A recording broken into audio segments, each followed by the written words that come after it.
La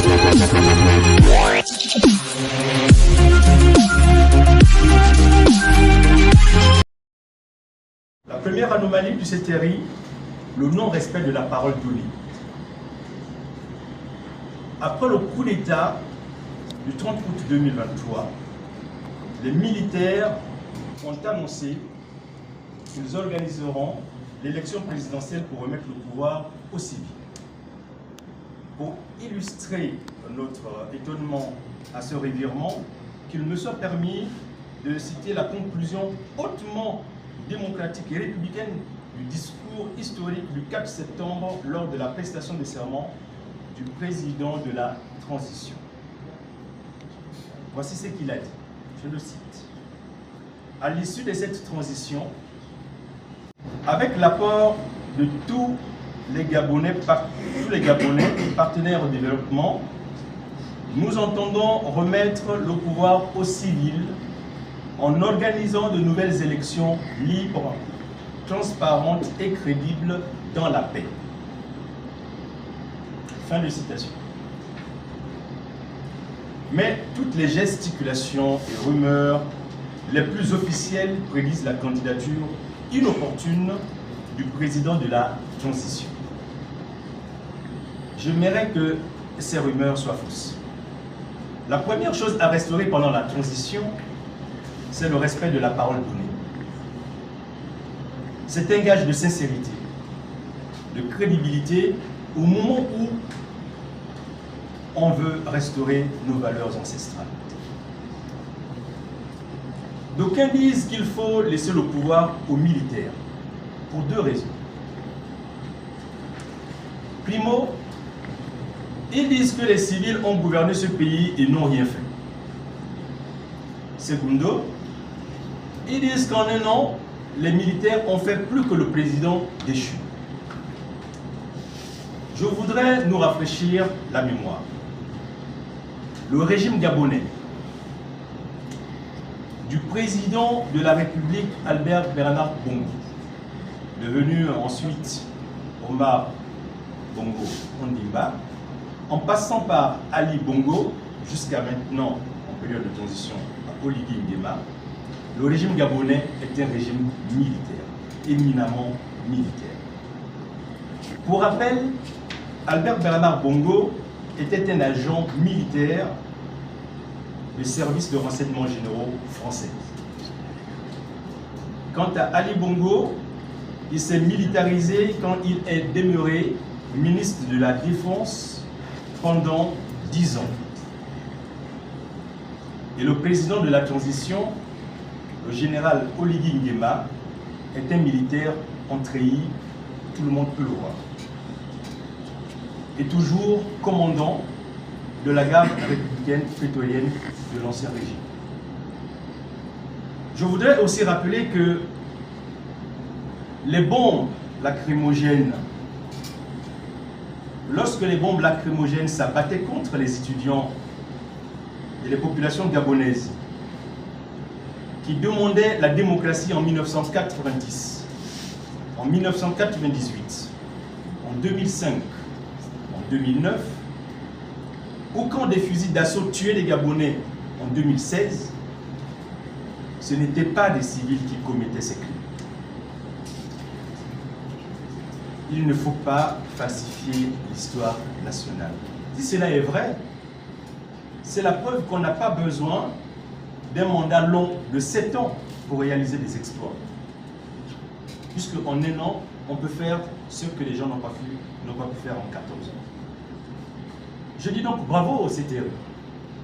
Bravo pour cet exploit. Et permettez alors à d'autres de poursuivre votre œuvre.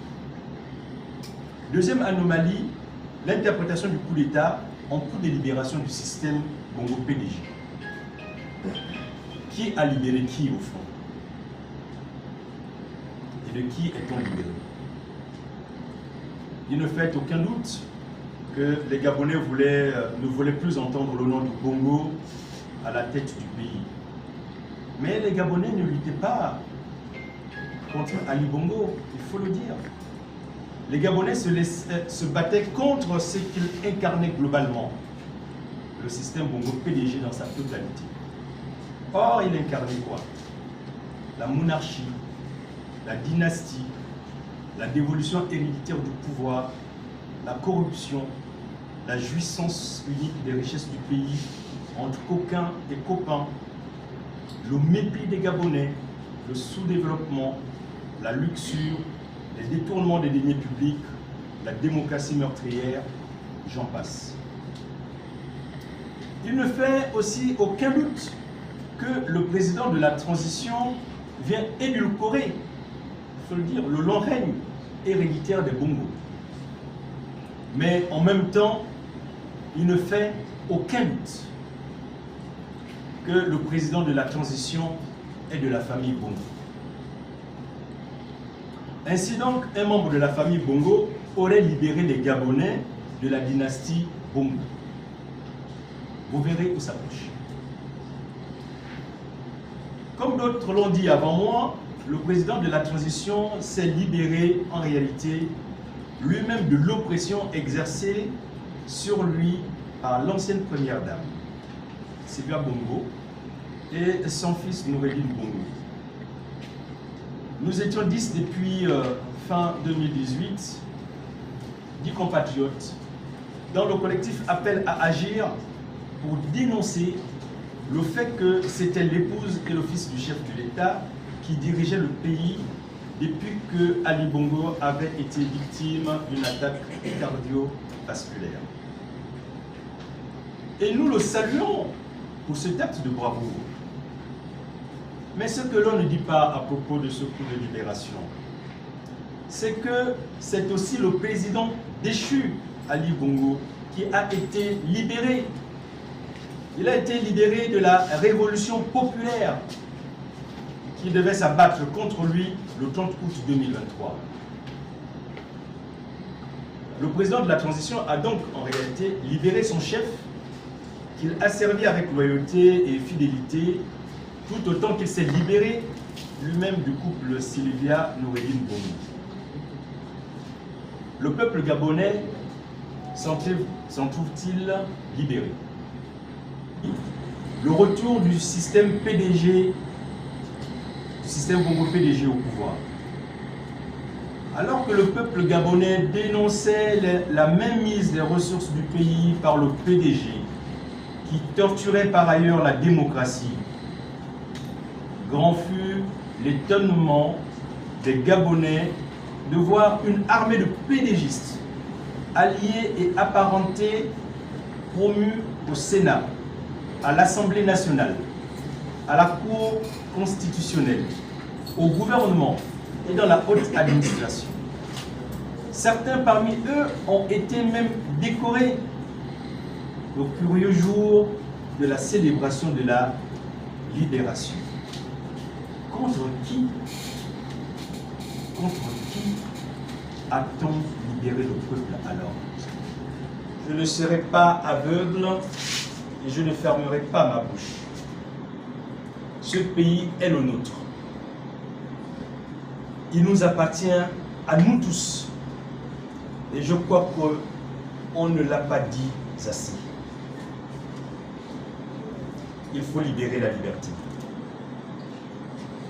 C'est Pierre Claver Akindegué, un poète, le poète gabonais que j'aime le plus citer.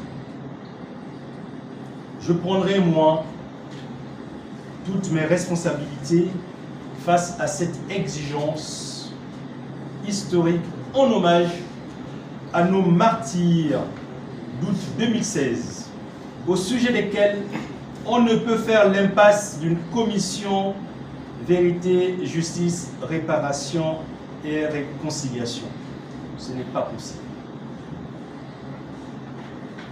Nous ne pouvons pas laisser le terrain politique aux sbires de l'ancien système peu crédible qui ont œuvré chroniquement à faire du Gabon un pays de toutes les anarchies, de la pauvreté, là où coule le pétrole, là où on ramasse l'or, le diamant et le manganèse. Telle est la voix du citoyen que je suis. de tous les fils du Gabon et de tous les républicains qui se battent pour notre véritable essor vers la félicité. C'est pourquoi nous allons lancer dans quelques mois une plateforme de démocratie participative pour organiser et préparer une véritable alternative à offrir à nos compatriotes qui rêvent de progrès, de bien-être et de justice dans l'unité nationale. Oui, le thème de l'unité nationale est cher à notre pays, mais on l'a malmené, cette unité nationale. Cette plateforme s'appellera Téléma, qui signifie « lève-toi » en plusieurs langues gabonaises. En langue fan, on dit Terlama, qui signifie « élève-moi ». Téléma aura vocation à recevoir tous les Gabonais, sans exclusive, pour définir et proposer des actions devant conduire à l'alternance démocratique et au progrès socio-économique de notre pays. D'ores et déjà, chers compatriotes, je vous invite à vous inscrire et à prendre part à nos activités à venir relatives au lancement de la plateforme Téléma. Vive le Gabon, vive le Gabon rêvé par nos ancêtres, vive le Gabon immortel. Je vous remercie.